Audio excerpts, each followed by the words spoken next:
The stagecoach rattled to a halt outside the weathered wooden station in Ouray, Colorado, and Josephine Winters clutched the bundled infant tighter against her chest, while her heart hammered against her ribs with the force of 1,000 wild horses. September 1883 had brought an early chill to the mountain town, and the aspens scattered across the surrounding peaks blazed brilliant gold against the stark gray stone of the San Juan Mountains. She had traveled nearly 2,000 miles from Philadelphia with nothing but a carpet bag, a 3-month-old baby girl who was not mentioned in any of her letters, and a prayer that the man waiting for her possessed even a fraction of the kindness his correspondence had suggested. The driver, a grizzled man with tobacco-stained whiskers, offered her his weathered hand as she descended.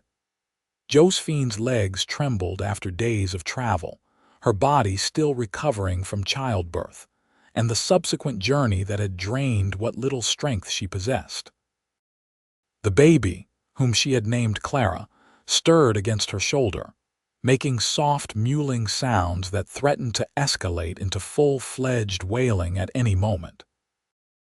Ouray sprawled before her like something from a dream, a mining town carved into the steep valley walls where hot springs steamed in the mountain air, and the constant thunder of ore crushers echoed between the peaks.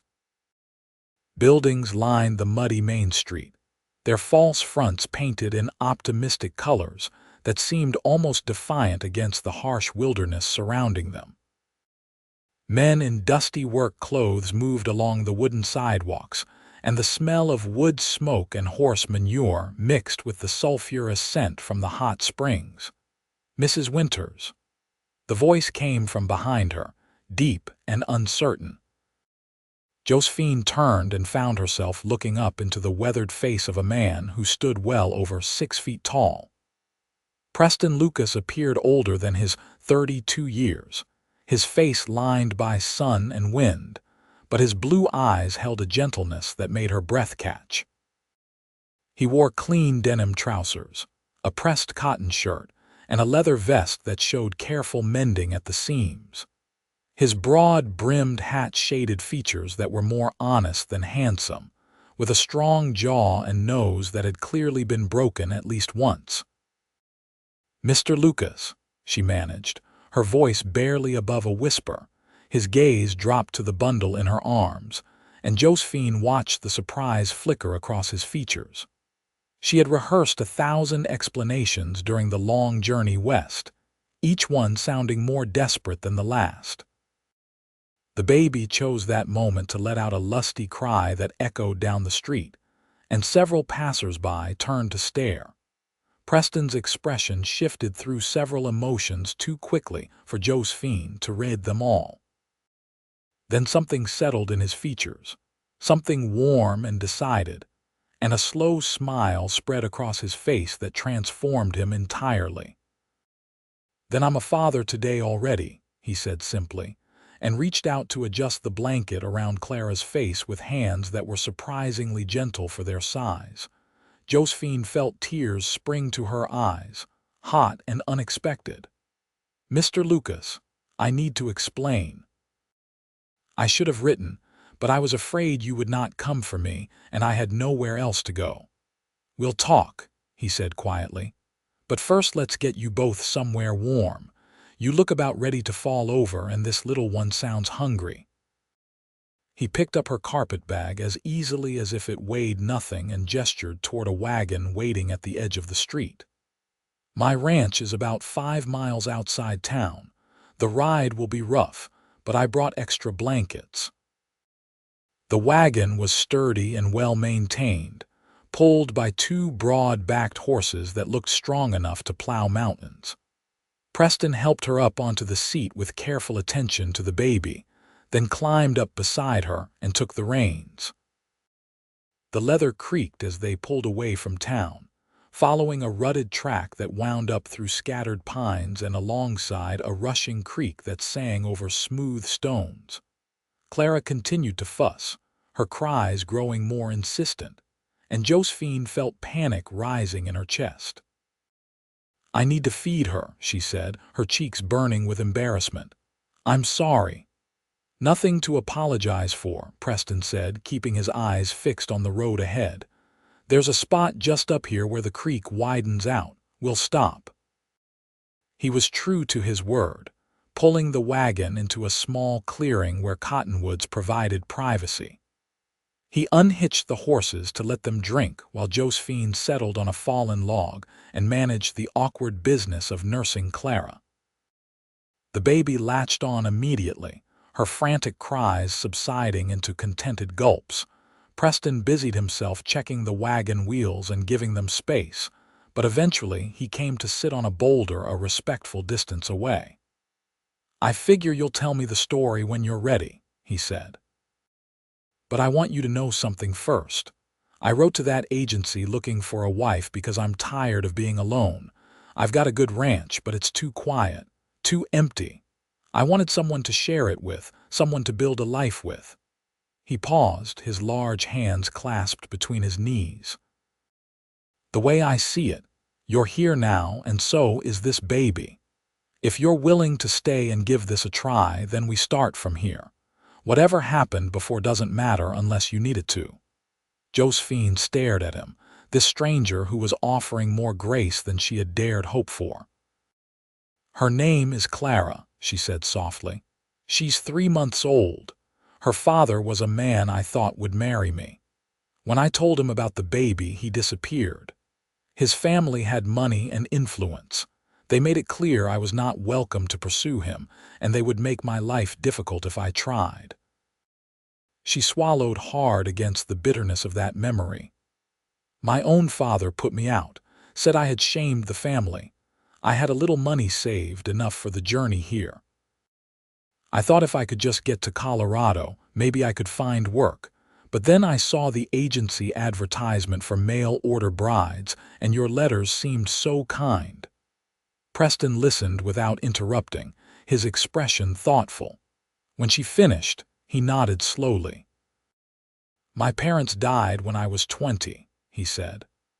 "Cholera took them both within a week. I spent the next 12 years building up the ranch, working from dawn until I couldn't see anymore, because it was easier than being in that empty house. I've got 200 acres of good grazing land, a solid house, and money in the bank from selling cattle, but none of it means much when there's no one to share supper with." He met her eyes directly. "I'm not a man who uses fancy words or makes big romantic gestures, but I'm steady. I keep my promises, and I've always wanted children. If you'll have me, I'll be a husband to you and a father to Clara. A real father." Clara had finished nursing and fallen asleep against Josephine's shoulder, milk-drunk and peaceful. Josephine adjusted her dress with one hand and studied the man before her. Everything about him suggested solidity, reliability, but could she trust it? Could she trust him? "I don't love you," she said, deciding brutal honesty was the only fair course. "I don't even know you." "I don't love you either," Preston replied with equal honesty. "Not yet, but I admired your letters. You wrote about books and ideas, about wanting to see mountains and build something new. That's more than most folks start with." He stood and walked over to the wagon, pulling out a small wooden box. When he returned, he opened it to reveal a simple gold band. "This was my mother's wedding ring. I'd be honored if you would wear it. We can go to the minister tomorrow and make it legal, or we can wait if you need time. Either way, you and Clara have a home with me for as long as you want it." Josephine looked down at the sleeping baby in her arms, so tiny and vulnerable. She thought of the long journey behind them and the uncertain future ahead. She thought of her father's cold face as he turned her away, of the man who had abandoned them both, of the fear that had been her constant companion for months. "Tomorrow," she said, meeting Preston's eyes. "Let's go to the minister tomorrow." The smile that spread across his face was like sunrise breaking over the mountains. The ranch house appeared around a bend in the road, a low structure built from local timber with a covered porch that wrapped around 2 sides. Smoke rose from the stone chimney, and chickens scattered from the yard as the wagon approached. Behind the house stood a substantial barn, a corral with several horses, and beyond that, pastures where cattle grazed on the autumn dry grass. "It's not fancy," Preston said, a note of uncertainty entering his voice for the first time. "But it's solid. I added on 2 extra rooms last year thinking about the future." "It's beautiful," Josephine said, and meant it. The house sat in a valley surrounded by towering peaks, with the creek running nearby and pines climbing the slopes behind. After the cramped rooms and dirty streets of Philadelphia, it looked like paradise. Preston carried her bag inside while Josephine followed with Clara. The interior was simple but clean, with handmade furniture and a large stone fireplace that dominated one wall. The kitchen area occupied one corner, with a good iron stove and shelves lined with supplies. A door led to what appeared to be a bedroom, and another to the additions he had mentioned. "I sleep out here most nights," Preston said, gesturing to a narrow bed against the far wall. "You and Clara can take the main bedroom. There's a cradle in there. I made it a few years back for my sister when she had her first baby. She lives up in Wyoming now, but she said I could keep it for when I had my own children." He set down the carpetbag. "I'll get your things settled while you look around. There's a pump in the kitchen and an outhouse around back. I've been planning to build a proper bathing room, but haven't got to it yet." Josephine explored the bedroom, finding it simply furnished with a large bed covered in a colorful quilt, a dresser, and indeed a beautiful wooden cradle that showed careful workmanship. Windows looked out toward the mountains, and the floor was covered with braided rugs that softened the rough boards. She laid Clara in the cradle, tucking blankets around her small form. The baby slept on, exhausted from travel and feeding. Josephine stood for a moment, watching her daughter's chest rise and fall, and felt the weight of the past months begin to lift slightly from her shoulders. Preston appeared in the doorway carrying a pitcher of water. "I thought you might want to wash up," he said. "I'll get supper started." "Nothing fancy, just stew from this morning. I'm a decent cook, out of necessity if nothing else." "I can help," Josephine offered. "You can tomorrow," he said firmly. "Today you rest. You've traveled 2,000 miles with an infant. That's no small thing." The stew proved to be more than decent. Rich with beef and vegetables, served with fresh bread that Preston admitted sheepishly he had bought from a widow in town who did baking. They ate at a rough-hewn table while Clara continued to sleep, and Josephine found herself relaxing slightly in the warm room. "Tell me about the ranch," she said, wanting to focus on something practical and immediate. Preston's face lit up as he described his operation. He ran cattle primarily, selling beef to the mining camps and to buyers who shipped east. He kept horses as well, breeding sturdy mountain stock that could handle the steep terrain. He had 2 hands who worked for him during the busy seasons but lived in town. His nearest neighbor was 3 miles away, an older couple who ran sheep. "It's isolated," he acknowledged, "especially in winter when the snow comes heavy. Sometimes we can go weeks without getting to town, but there's beauty in it too, and once you learn the land, it feels like home." Clara woke as darkness fell, crying for another feeding. Josephine excused herself to the bedroom while Preston cleaned up the supper dishes. She could hear him moving around the main room, the clink of plates and the sound of water being poured. When Clara was fed and changed, Josephine carried her back out to find Preston adding logs to the fire. "I'll head outside to check the stock," he said, pulling on a heavy coat. "Make yourself at home.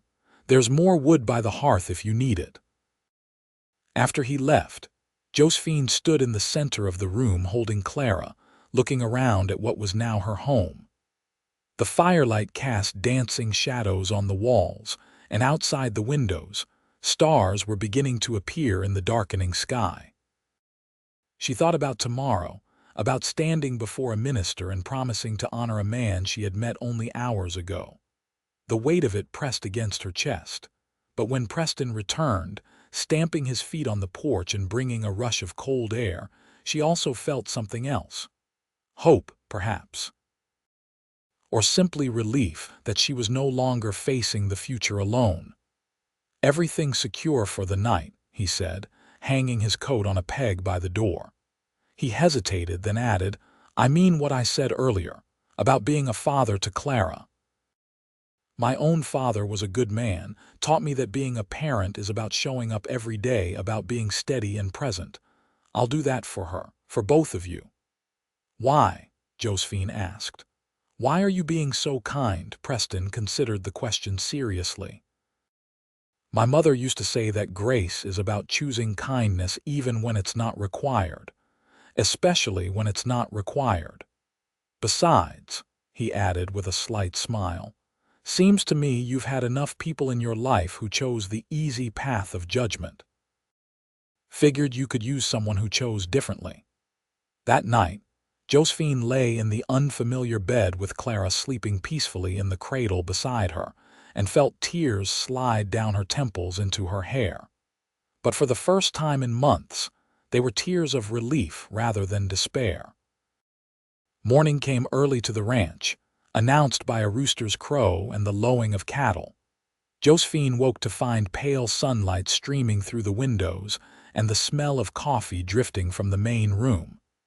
Clara was still sleeping, her tiny fists curled beside her face. Josephine rose and dressed quickly, then made her way to the kitchen area. Preston stood at the stove, cooking eggs in a cast iron skillet. He had shaved and put on clean clothes, and his hair was still damp from washing. "Morning," he said, glancing over his shoulder. "Coffee's hot. I wasn't sure how you take it." "Black is fine," she said, pouring herself a cup from the pot on the stove. The coffee was strong and good, chasing away the last cobwebs of sleep. They ate breakfast together as the sun climbed higher, speaking little but comfortably. When Clara woke and made her presence known, Preston excused himself to do the morning chores while Josephine tended to her daughter. By mid-morning, they were in the wagon again, heading back toward Ouray. The day had warmed considerably, and Josephine took in details she had missed during yesterday's anxious arrival. The landscape was breathtakingly beautiful, all golden aspens and towering peaks, with the crystalline air carrying the scent of pine and sage. The church was a simple white building near the center of town, with a bell tower that rose above the surrounding structures. Preston helped her down from the wagon, and together they walked up the steps with Clara bundled in Josephine's arms. The minister was a middle-aged man named Reverend Thomas, with kind eyes and ink-stained fingers. He asked few questions, seeming to understand that some situations required discretion. When he asked if they came to this union freely, and with full understanding, Preston looked at Josephine with such steady confidence that she found herself nodding. "I do," she said when prompted, and slid her mother's wedding ring onto her finger. "I do," Preston echoed, his voice strong and certain. Just like that, Josephine Catherine Winters became Josephine Lucas, wife to a rancher she had known for less than 24 hours, mother to a baby girl who now had a father. They signed the marriage certificate in Reverend Thomas's study, and Preston paid the fee without hesitation. As they prepared to leave, the minister smiled at Clara. "Beautiful child," he said. "God's blessings on your family." Preston's hand found the small of Josephine's back, warm and solid. "Thank you, Reverend." On the way out of town, Preston stopped at the general store. "We should get some things," he said. "Supplies for the baby, whatever you think she needs." Inside the store, which smelled of coffee and leather and soap, Josephine selected soft flannel for making clothes, more blankets, and other necessities. The proprietor's wife, a plump woman named Mrs. Henderson, cooed over Clara and asked pointed questions about when they had married. "Just now," Preston said easily. "Josephine arrived yesterday from Philadelphia." "A mail-order bride," Mrs. Henderson said with a knowing nod. "Well, Preston Lucas, it's about time you found yourself a wife and already a father too. You're a lucky man." "Yes, madam," Preston agreed, his eyes on Josephine. "I surely am." Back at the ranch, they fell into the rhythms of daily life. Preston showed Josephine around the property, explaining his routines and asking what she needed to feel comfortable. He set up a washing area near the pump and promised to start work on a proper bathing room before winter set in. Josephine discovered that keeping house on a remote ranch required different skills than she possessed, but Preston proved patient as she learned. He taught her how to manage the wood stove, how to preserve meat in the cold cellar, how to bake bread that rose properly in the high altitude. "You're doing fine," he assured her when she burned the beans for the third night in a row. "Took me 2 years before I could make a decent meal." "You're learning faster than I did." Clara became the center of their household. Preston would come in from working the stock to wash his hands and hold the baby, speaking to her in a low, gentle voice while Josephine prepared supper. He made a cushioned chair for nursing, padding it with sheepskin so Josephine could be comfortable. He carved small toys and hung them above the cradle so Clara could watch them spin. "You're good with her," Josephine observed one evening, watching as he walked the floor with a fussy Clara, patting her back rhythmically until she burped and settled. "Babies aren't so different from calves or foals," he said with a slight smile. "They need patience and consistency. And love. Lots of love." The nights grew colder as September advanced toward October. Preston continued to sleep on the narrow bed in the main room while Josephine occupied the bedroom with Clara. They existed in a state of polite limbo, married but not truly intimate, sharing a home but maintaining careful boundaries. It was Josephine who finally broached the subject, 3 weeks after their marriage. Clara was asleep for the night, and they sat before the fire, Josephine mending one of Preston's shirts while he worked on a broken harness. "This arrangement," she said quietly, not looking up from her stitching. "It cannot be comfortable for you sleeping out here." Preston's hands stilled on the leather. "I'm comfortable enough, Preston." She set down the mending and met his eyes. "We're married. You've been nothing but kind and patient, but at some point this needs to be a real marriage. I just don't know." She trailed off, feeling her cheeks heat. He put aside the harness and leaned forward, elbows on his knees. "Josephine, I've been waiting for you to be ready, not just in body but in heart. I won't rush you into something you're not comfortable with." "What if I'm never comfortable?" she asked honestly. "What if I can't forget what happened before? What if I can't be a proper wife to you?"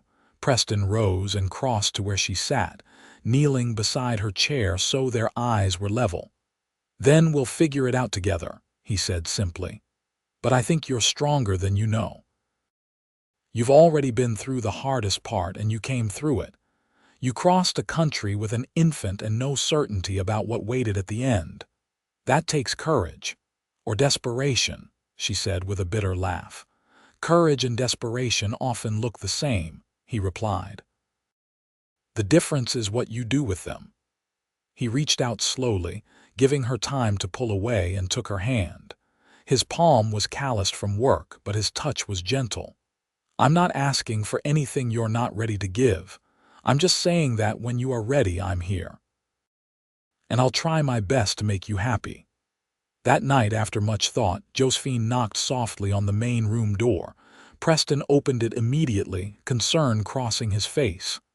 "Is everything all right? Is Clara okay?" "Clara's fine," Josephine said, gathering her courage. "I just thought. That is, if you wanted to. The bed is large enough for 2, and you must be tired of that narrow cot. Understanding dawned in his expression, followed by something warmer. "Are you sure?" "I'm sure that I want to try," she said. "I'm sure that you deserve more than sleeping alone in your own home. The rest, we'll learn as we go." Preston followed her into the bedroom, moving quietly so as not to wake Clara. They lay down together on opposite sides of the bed, a careful space between them. Josephine could feel the warmth of his body, hear his breathing in the darkness. "Josephine." His voice was soft. "Yes, thank you for trusting me." She reached out in the darkness and found his hand, lacing her fingers through his. "Thank you for being trustworthy." They fell asleep like that, hands linked across the space between them, while Clara dreamed infant dreams in her cradle, and the fire died to embers in the next room. October painted the mountains in crimson and gold, and the first snows dusted the highest peaks. Preston worked long days preparing for winter, laying in hay for the cattle and repairing fences. Josephine helped where she could, learning to milk the cow, gather eggs, and manage the garden's final harvest. Clara grew visibly, her small face filling out and her eyes beginning to focus and track movement. She smiled for the first time while Preston was holding her, and his expression of pure delight made Josephine's heart clench in her chest. "Did you see that?" he demanded, turning to her with Clara cradled in his large hands. "She smiled at me, probably gas," Josephine teased, but she was smiling too. "That was not gas," Preston insisted. "That was my daughter smiling at her father. Isn't that right, Clara girl?" He lifted her gently, and Clara kicked her legs and made a cooing sound. "My daughter." "Her father." The words fell so naturally from his lips, as if Clara had always been his, as if there were no complicated history or shameful secrets. Josephine felt something shift in her chest, a wall she had not even realized she was maintaining beginning to crumble. The physical distance between them closed gradually, naturally. A hand on the small of her back as he passed. His arm around her shoulders as they stood on the porch watching the sunset. Sleeping closer together, then tangled together, seeking warmth as the nights grew colder. The first time Preston kissed her was on a bright October afternoon. They had ridden out to check on the cattle in the far pasture, with Clara bundled in a sling against Josephine's chest.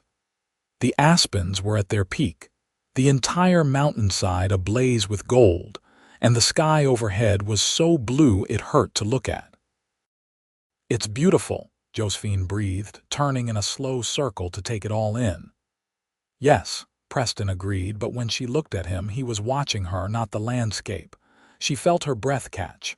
He stepped closer, moving slowly, giving her time to retreat if she wished, but she did not wish. She tilted her face up to his, and when his lips met hers, it was gentle and questioning. She answered by pressing closer, and the kiss deepened into something warm and full of promise. When they pulled apart, Preston rested his forehead against hers. "I'm falling in love with you," he said quietly. "I thought you should know." Josephine's eyes burned with unexpected tears. "I think I might be falling too," she admitted. "It terrifies me." "Love is terrifying," he agreed, "but it's also the best thing there is." That night their marriage became real in all ways. Preston was patient and gentle, washing away the bad memories with careful tenderness. Josephine cried when it was over, but not from sadness. "Did I hurt you?" Preston asked anxiously, brushing the tears from her cheeks. "No," she managed. "No, you made me feel cherished." "I never knew it could be like that." He gathered her close, and she pressed her face against his chest, listening to the steady beat of his heart. In the cradle nearby, Clara slept peacefully, and outside the window, the stars wheeled overhead in their ancient patterns. November brought the first real snow, heavy flakes that fell for 3 days straight and transformed the ranch into a wonderland of white. Preston strung a rope line from the house to the barn, so he could navigate even in whiteout conditions. The cattle huddled in the lee of hills and near the tree lines, their breath steaming in the frigid air. Josephine learned to bake during the long hours when Preston worked outside. She experimented with the cast-iron Dutch oven, producing loaves of bread and cinnamon rolls that filled the house with warmth and sweetness. She made curtains for the windows and braided rugs from scraps of fabric. Clara grew stronger each day, her small hands grasping at toys and her eyes following Preston around the room. She seemed to know his footsteps and would turn her head toward the door whenever she heard him approaching. One evening, Preston came in from the barn and immediately crossed to where Clara lay on a blanket near the fire. He scooped her up, and she let out a delighted squeal, her face breaking into a huge gummy smile. "There's my girl," he said, lifting her high. "Did you have a good day with Mama?" Josephine watched from the kitchen area, her hands stilling in the dishwater. "My girl. Mama." The casual intimacy of it, the absolute certainty in his voice. This was their family, completely and without reservation. "Preston," she said, and he turned to look at her, Clara still held against his shoulder. "I love you." His face transformed with joy. "Say that again." "I love you," she repeated, laughing now. "I love you, and I don't know when it happened exactly, but it's true, I love you." He crossed to her in 3 long strides and kissed her soundly, careful of the baby between them. "I love you too," he said against her lips. "I love both of you, more than I ever thought possible." That night, after Clara was asleep, they made love slowly before the fire, learning each other's bodies with new tenderness now that their hearts were fully engaged. Josephine traced the scars on Preston's back from years of hard work, and he kissed the marks on her body from carrying and birthing Clara. "You're beautiful," he murmured against her skin. "So damn beautiful." She pulled him closer, no longer afraid of the passion between them, no longer haunted by the past. This was new. This was theirs. This was love. Winter settled in with serious intent. The snow piled high against the house, and Preston had to shovel paths to the barn and the outhouse. He brought in loads of firewood and stacked them against the walls. The cold was intense, the kind that made breath freeze in the air and ice form on the inside of windows. But inside their home, warmth reigned. Preston told stories by firelight while Josephine sewed and Clara played with her toes. They read aloud from the few books Preston owned, classics and poetry that took on new meaning in the quiet evenings. They talked about their childhoods, their dreams, their fears. "I want to expand the herd come spring," Preston said one night. "I've been saving up. With good management, we could double our stock in 3 years. "What else do you want?" Josephine asked, setting aside her mending. He looked at her seriously. "I want more children, if you're willing. Brothers and sisters for Clara. I want to build this ranch into something we can pass down to them. I want to grow old with you, watching our grandchildren play in this yard." He paused. "What do you want?" Josephine considered. "I want Clara to grow up knowing she's loved. I want to learn everything about this land, these mountains. I want to be a true partner to you, not just in running the household but in building our life together." She smiled. "And yes, I want more children. I want the family I never thought I would have." Christmas came, bringing with it a brief warming trend that allowed them to make the trip to town. Ouray was transformed with decorations, and the church held a special service. Preston bought gifts for both Josephine and Clara, a beautiful shawl for his wife and a silver rattle for his daughter. Josephine had knitted him a warm scarf and hat, working on them secretly during his hours in the barn. When he opened the package Christmas morning, his eyes grew suspiciously bright. "They're perfect," he said, wrapping the scarf around his neck. "Thank you." They spent Christmas Day quietly, just the 3 of them. Preston roasted a goose, and Josephine made sweet potatoes and biscuits. They sang carols even though neither could carry a tune particularly well, and Clara watched the firelight with wide, fascinated eyes. "This is the best Christmas I've ever had," Preston said that night as they lay in bed, Clara asleep between them for once, all three together. "Mine too," Josephine agreed, and it was the absolute truth. January and February passed in a blur of cold and snow and cozy domesticity. Josephine taught Preston to play cards, and he taught her to read the weather in the clouds and the wind. Clara began to roll over, then to sit up with support, growing and changing daily. The isolation that Preston had warned about became real during a blizzard that lasted a week. The snow fell so heavily they could not see the barn from the house, and the temperature plunged so low that water froze solid within minutes. They huddled together, keeping the fire burning constantly, rationing their supplies carefully. "Are you scared?" Josephine asked one night as the wind howled like demons outside. "No," Preston said, pulling her closer. "I've weathered worse storms, and this time I'm not alone." When the storm finally broke, the world outside was buried under 6 feet of snow. Preston spent 2 days digging out, and they discovered they had lost 3 cattle to the cold. But the house stood strong, the barn intact, and their family safe. "We survived," Josephine said, watching Preston trudge back through the snow from checking on the remaining stock. "We did more than survive," he said, stamping snow from his boots. "We thrived." March brought the first hints of spring, with icicles dripping from the eaves and patches of bare ground appearing where the sun hit strongest. The cattle began to move more freely, and the horses grew frisky with the changing weather. Clara was 6 months old now, sitting up on her own and babbling constantly. She had Preston's blue eyes and Josephine's dark hair, and her personality was emerging daily. She laughed easily and loved being tossed gently in the air, squealing with delight when Preston played with her. One evening, Josephine realized her monthly cycle had not arrived. She said nothing for a week, then 2, waiting to be certain. When a month had passed and there was no doubt, she found Preston in the barn and took his hand. "I need to tell you something," she said. He looked at her with concern. "What's wrong?" "Nothing's wrong."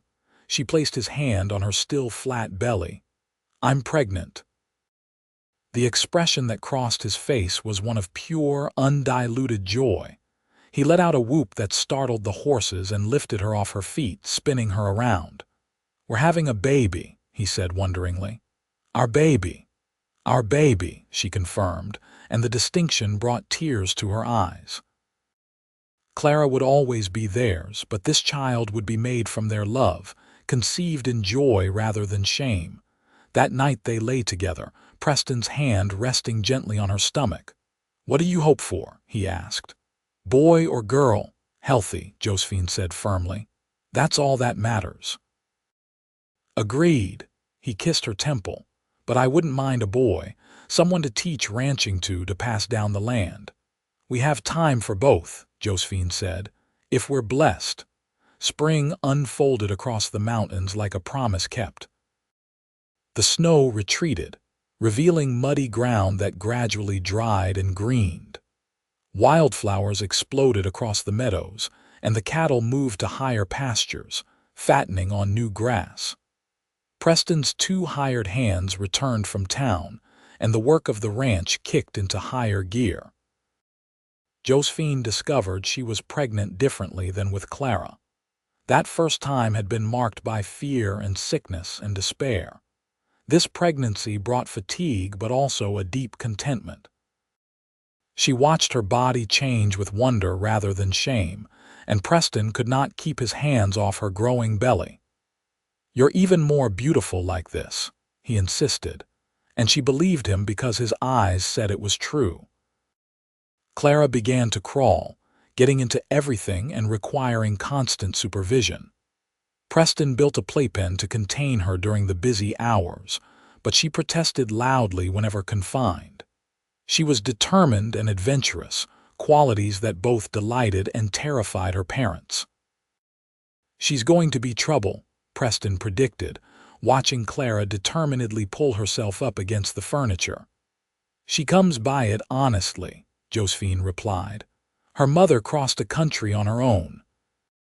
And her father once broke a wild Mustang everyone said couldn't be ridden," Preston added with a grin. Summer arrived with warm days and cool nights, perfect weather for ranch work. The cattle fattened, and Preston talked about the fall sale with excitement. They would make good money this year, enough to expand further and make improvements to the house. Josephine's belly swelled until there was no hiding her condition. When they went to town for supplies, Mrs. Henderson at the general store beamed with approval. "Another baby already," she exclaimed. "How wonderful! When are you due?" "November," Josephine said, accepting the congratulations with a smile that held no shame, only joy. The pregnancy progressed smoothly through summer and into fall. Clara celebrated her first birthday in September with a small cake that Josephine baked, and Preston decorated rather haphazardly with preserved berries. Clara smashed her hands into it with gusto, getting more on herself than in her mouth, and they laughed until their sides hurt. "A year ago, you arrived on that stagecoach," Preston said that night after Clara was asleep. "I remember thinking you looked like you might blow away in the wind. You were so thin and scared." "I was terrified," Josephine admitted. "I had no idea what I was walking into. And now—" He pulled her close, his hand settling on her rounded belly where their second child moved and kicked. "Now I'm home," she said simply. October brought the cattle sale, and Preston came back from town with a substantial payment that he deposited in the bank, except for the portion he gave to Josephine. "For the house," he said. "Buy what you need, what will make things easier with two little ones." She used some of the money to order a larger bed, a proper cradle, and fabric for making baby clothes. The rest she saved, tucked away in a jar in the kitchen, security against hard times. November arrived with the first snow. Josephine's belly was enormous now, and she moved slowly, her back aching constantly. Preston did everything he could to ease her burden, cooking meals and caring for Clara, insisting Josephine rest. "The baby's sitting different than Clara did," Josephine observed one evening. "I think it might be a boy." "As long as you're both healthy," Preston said, but she could see the hope in his eyes. The labor started on a cold November night, 3 days before Thanksgiving. Josephine woke Preston with a hand on his shoulder and calm words despite the fear churning in her stomach. "It's time." Preston shot out of bed and began pulling on clothes. "I'll ride for the doctor." "There's no time," Josephine said, breathing through a contraction. "This baby is coming fast." Preston's face went pale, but he steadied himself. "All right. I've birthed plenty of calves and foals. We can do this." It was both easier and harder than Clara's birth. Easier because Josephine's body knew what to do, because she was not alone and terrified but surrounded by love. Harder because the pain was just as intense, and the fear of something going wrong was magnified by having Preston there to lose. But Preston remained calm and capable, boiling water and preparing clean linens, supporting her through contractions and speaking words of encouragement. When the baby finally emerged in the early hours of dawn, Preston caught him with steady hands. "It's a boy," he said, his voice thick with emotion. "We have a son." The baby's first cry was strong and lusty, filling the room with sound. Preston handed him to Josephine, and she cradled him against her chest, examining tiny perfect fingers and toes. "He's beautiful," she whispered. "He looks like you," Preston said, settling beside them on the bed. "Same nose, same chin." They named him Paul Thomas Lucas, Thomas after the minister who had married them, and Paul because Josephine had always loved the name. He nursed eagerly, and Clara woke to find a new brother and immediately demanded to see him. "Gentle," Preston instructed, helping Clara onto the bed. "This is your baby brother, Paul." Clara reached out and patted Paul's head with surprising gentleness, then announced, "Mine." "Yes," Preston agreed, wrapping his arms around all of them. "Ours." The household adjusted to having two small children. Paul proved to be an easy baby, nursing well and sleeping soundly. Clara adapted to her role as big sister with surprising grace, wanting to help with everything from diaper changes to feeding. Preston moved through his days with a permanent smile on his face, the kind that came from deep contentment. He would stand sometimes in the doorway, just watching his family, and Josephine would catch him and feel her heart overflow. Winter came again, but this time they were ready. The house was warm and well-stocked, and the days passed in a blur of feeding babies and telling stories and making love quietly in the darkness while the children slept on Christmas Eve, with snow falling gently outside and the fire crackling in the hearth. Preston pulled Josephine close. "2 years ago, I sent that letter to the agency," he said. "I had no idea what would come of it, no idea that I would find you, that we would have this." Josephine looked around the room. Clara played with her wooden blocks near the fire, building towers and knocking them down with delighted shrieks. Paul slept in his cradle, tiny fists curled beside his face. The house smelled of the cookies they had baked together, and outside, the world was peaceful and white. "I had no idea either," she said.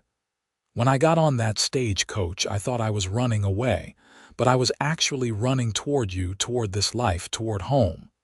"Do you ever regret it?" Preston asked. "Leaving Philadelphia, everything you knew?" Josephine turned in his arms to face him fully. "Not for a single moment. Everything that happened, all the pain and fear, it brought me here. It brought me to you, and I would go through it all again for this." He kissed her then, deep and thorough, pouring all his love into the connection. When they pulled apart, Clara had abandoned her blocks and was tugging on Preston's leg. "Up," she demanded. Preston scooped her up, and she immediately grabbed his face between her small hands. "My papa," she announced firmly. "That's right," he said, his voice rough with emotion. "I'm your papa, always and forever." Spring arrived with its usual fanfare of mud and new grass and baby animals. The ranch prospered, the cattle fat and healthy. Preston talked about buying the adjacent property from the couple who ran sheep, expanding their holdings. "We'll need more land as the children grow," he said. "A place for Paul to build his own house someday, land for Clara if she wants it." They sat on the porch watching the sunset paint the mountains pink and gold. Clara chased chickens in the yard while Paul dozed in Josephine's arms. Everything was as near to perfect as life could be. In May, Josephine realized she was pregnant again. When she told Preston, he laughed and lifted her gently. "We're going to need a bigger house," he said. "We're going to need a lot of things," she replied. "But we'll manage, we always do." This pregnancy was the easiest yet, her body now experienced, her mind at peace. She watched Clara grow into a confident 2-year-old and Paul develop his own personality, serious and thoughtful even as an infant. The baby arrived in January during a gentle snowfall, a girl they named Penelope Jane, with Josephine's dark eyes and Preston's strong features. Clara immediately became her fiercely protective older sister, and Paul regarded his new sibling with solemn approval. "3 children," Preston said wonderingly, holding tiny Penelope while Clara leaned against his leg and Paul sat in Josephine's lap. "We're building our own little town here." "Do you want to stop?" Josephine asked. 3 is a good number." Preston looked at their children, then at her, and smiled. "I'll love however many we're blessed with, but I won't lie and say I'd mind having more. Josephine laughed, tired but happy. Let me recover from this one first. The years that followed were full and rich. The ranch prospered under Preston's careful management and Josephine's partnership. She proved to have a head for numbers and took over the bookkeeping, discovering ways to save money and increase profits. They bought the adjacent land and expanded their operation. Their family grew as well. 2 years after Penelope came twins, boys they named Peter Michael and Patrick James.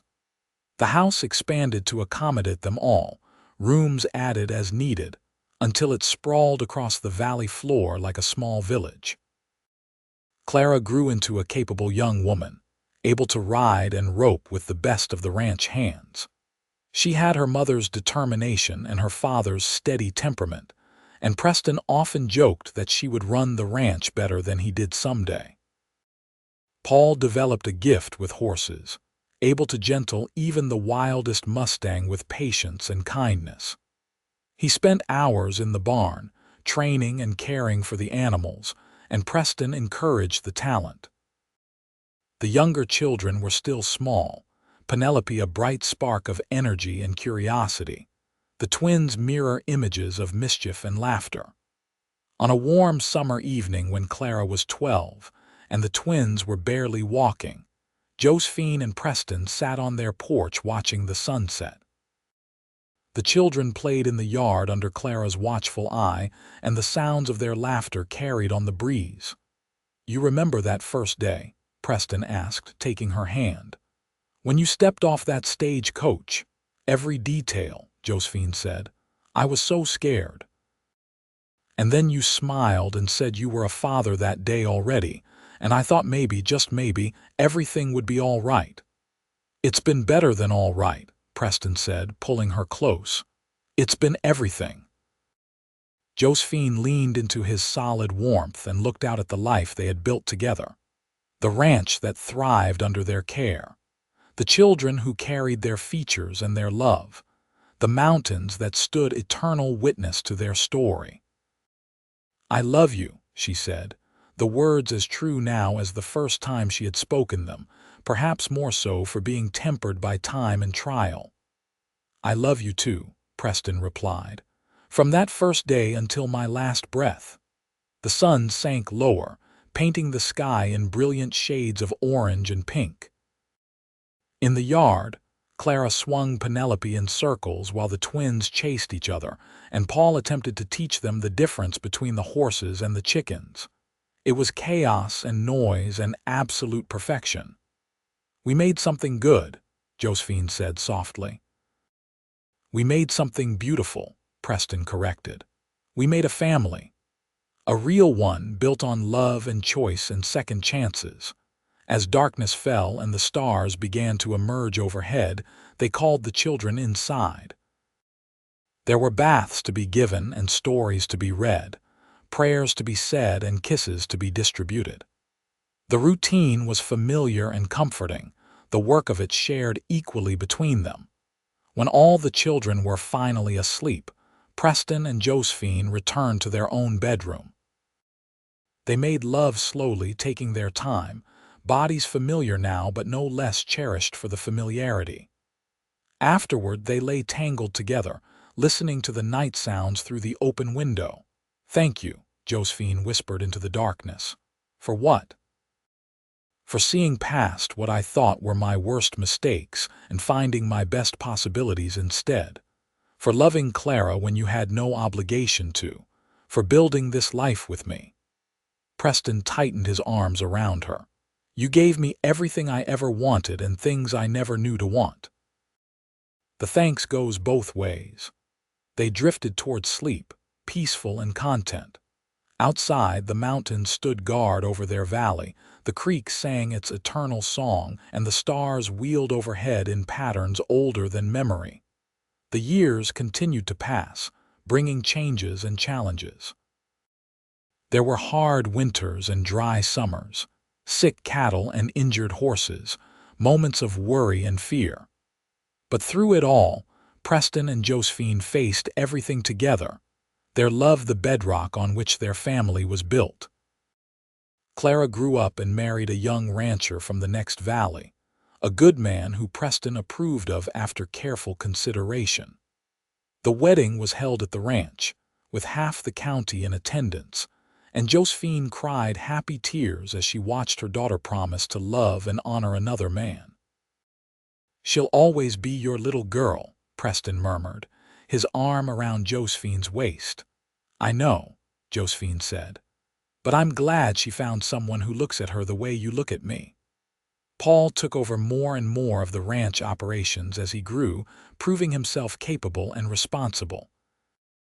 The twins developed their own interests, Peter drawn to the business side of ranching while Patrick preferred working with his hands, building and fixing anything that broke. Penelope announced at 15 that she wanted to be a teacher, and Josephine encouraged her daughter's ambitions. "Education is important," she told Preston. "We should support her." "I know," Preston agreed. "I just hate the thought of her leaving." "She'll come back," Josephine assured him. "This land gets in your blood, she'll come back." More grandchildren arrived, Clara's babies bringing new life and laughter to the ranch. Preston proved to be as wonderful a grandfather as he was a father, patient and playful with the little ones. On the 20th anniversary of the day Josephine arrived in Ouray, Preston planned a surprise. He took her back to town, to the very spot where the stagecoach had deposited her all those years ago. "Stand right here," he instructed, positioning her carefully. Josephine complied, curious. Preston stepped back, studying her, then smiled that same slow smile she remembered from their first meeting. "You're even more beautiful than you were 20 years ago," he said. "And you're even more full of nonsense," she replied, but she was smiling too. He crossed to her and took her hands. "20 years ago, you stepped off that stagecoach with Clara in your arms and fear in your eyes. You trusted me when you had no reason to. You took a chance on a lonely rancher who didn't know what he was doing." "You knew exactly what you were doing," Josephine corrected. "You saved us. You gave us a home and a family and love. You gave us everything." "We saved each other," Preston said firmly, "and we built everything together." He reached into his pocket and pulled out a small velvet box.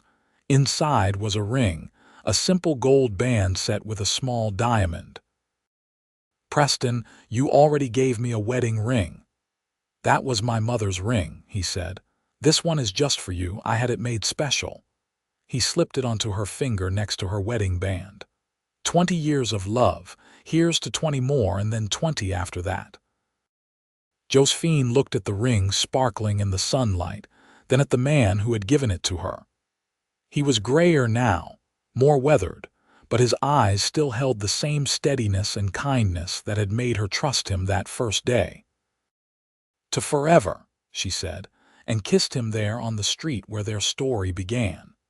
They celebrated that night with all their children and grandchildren gathered around the big table Preston had built to accommodate their growing family. There was laughter and stories, good food and better company. Josephine looked around at the faces she loved and felt such overwhelming gratitude that it nearly took her breath away. Later, after everyone had gone home or to bed, Preston and Josephine walked out to the creek that ran through their property. The moon was full, casting silver light across the water and the meadow. "You ever wonder how different your life would have been if you had made different choices?" Preston asked. Josephine considered. "Sometimes," she admitted, "but I can't regret anything because it all led here. Even the painful parts, even the mistakes. They were all necessary to bring me to you." "I used to pray for someone to share my life," Preston said.